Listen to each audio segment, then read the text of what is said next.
दोस्तों मुझे लगता है कि पाकिस्तानी फ़ैन को अब एक बात पर इत्तेफाक कर लेना चाहिए कि गॉन वर द डेज़ जब हम समझते थे कि पाकिस्तान के बॉलर्स दुनिया पर हुक्मरानी कर सकते हैं, भारत के साथ मौजने की बात ही दूर की बात है। मगर अब जसप्रीत बुमराह वो अकेले बॉलर हैं जिसे हमने अपने तमाम बॉलर्स को मिलाकर देखा और फिर आज इस दिन पर खड़े हैं। ये बिला सोचो समझ हम ये बात कह सकते हैं कि जसप्रीत बुमराह के मुकाबले में पाकिस्तान का एक भी बॉलर नहीं है। कभी हम हारिस रऊफ़ को उनके साथ मिलाते हैं, कभी हम शहीन को मिलाते हैं, नसीम अभी बहुत जंग हैं, कभी हम आमिर का खैर मुझे लगता है कि शायद वो क्लाइमिक्स वाला टाइम पीरियड गुजर चुका हुआ है, बट कभी हम उनको भी मिलाते हैं। एक बात मुझे याद है कि मैंने जब पाकिस्तान वर्ल्ड कप की टीम जा रही थी, हारिस रऊफ़ का मीडिया इंटरेक्शन हुआ तो मैंने उनसे सवाल पूछा कि नो डाउट आपकी विकेट्स हैं मगर आप रन्स बहुत देते हैं। उन्होंने बोला कि जब मैं विकेट्स लेनी हो रन्स देने पड़ते हैं। ये मिथ थी हारिस रऊफ़ की, मगर मैंने बहुत कम देखा है। आप आईपीएल के मैचेस उठा के देख लीजिए, 250 रन बन रहे हैं। जिस मैच में बुमराह खेल रहे हैं उनकी पिटाई नहीं हो रही। आप आज देख लीजिए, बुमराह मुझे लगता है कि पाकिस्तान और टीम इंडिया के बीच में अगर डिफरेंस थे तो जसप्रीत बुमराह थे। और ये बात मनोअन तस्लीम कर लेनी चाहिए कि उन जैसा बॉलर पाकिस्तान टीम के पास नहीं है।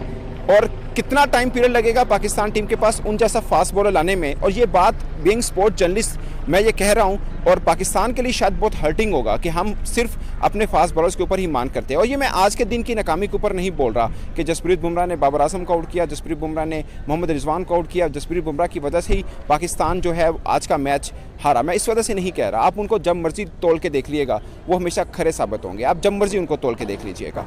और मुझे क्यों अच्छे लगे? मुझे इसलिए अच्छे लगे कि वो रन भी नहीं दे रहे, विकेट भी निकाल के दे रहे हैं। पाकिस्तान के दो पिलर हैं बैटिंग के, सब जानते हैं, इनको सरका दें पूरी की पूरी बिल्डिंग नीचे गिर जाती है। दोनों पिलर्स को उन्होंने चलता किया। रिजवान को जहां पे आउट किया वो टर्निंग पॉइंट था और मुझे लग रहा था कि फिर भी मैच हमारे हाथ में है। मगर जसप्रीत बुमराह को जहां पर रोहित शर्मा ने नीचे यूज़ किया वो कमाल हो गया। एक प्रेशर बना के रखा। अगरचे अर्शदीप ने भी अच्छे ओवर किए, अगरचे सिराज ने भी अच्छे ओवर किए, बट मुझे लगता है कि जसप्रीत बुमराह का प्रेशर पाकिस्तानी बल्लेबाज लेते हैं। मैंने नहीं देखा पाकिस्तानी बल्लेबाजों को कभी उनकी चढ़ाई करते हुए।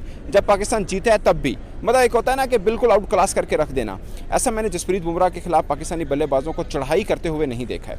और आपने देखा होगा अक्सर पाकिस्तानी क्रिकेटर्स जो हैं, हम लोग भी जर्नलिस्ट भी, हमारे आम क्रिकेट फैंस भी, हम लोग अक्सर मुआवजा करते रहते हैं कि पाकिस्तान का वो बॉलर उनसे बेहतर है, हमारी 150 वाला भी है, हमारे यॉर्कर बहुत अच्छे करते हैं, सब चीज़ें हम करते रहते हैं। बट मुझे लगता है, बल्कि आपने बाबर आजम का पॉडकास्ट भी देखा होगा, जब उनसे सवाल पूछा कि आखिरी ओवर में 15 रन बचाने हो तो आप किन को ओवर देंगे, तो उन्होंने नसीम शाह का, ठीक है बीइंग कैप्टन उन्होंने नसीम शाह का नाम लिया, इसमें कोई वो नहीं है। और मैं नसीम शाह को मैं खुद एक अच्छा बॉलर जरूर मानता हूँ, बट आई गेस कि ये कंपैरिजन वाला मामला शायद खत्म होना चाहिए। कुछ प्लेयर्स की क्लास ऐसी होती है कि आप उनको किसी के साथ जोड़ के रख नहीं सकते हैं, और वो एक बार नहीं, दो बार नहीं, 20वां मरतबा ऐसा वो साबित भी कर चुके होते हैं कि वो शायद दूसरे बॉलर से हट के हैं। और आई गेस कि जसप्रीत बुमराह वो बॉलर हैं जिनका पाकिस्तान का कोई भी बॉलर इस वक्त एट द मोमेंट जो अब की क्लास मौजूद है, हम शायद उनके कंपैरिजन में नहीं ला सकते। शायद उनके साथ कंपैरिजन करना भी मुझे लगता है कि गैर मुनासिब रहेगा। Being neutral cricket fans, being neutral cricket analyst आप समझ लीजिए कि, या स्पोर्ट्स जर्नलिस्ट समझ लीजिए, मुझे लगता है कि वो हट के क्लास हैं, वो हट के हैं। जिस तरह आज उन्होंने मैच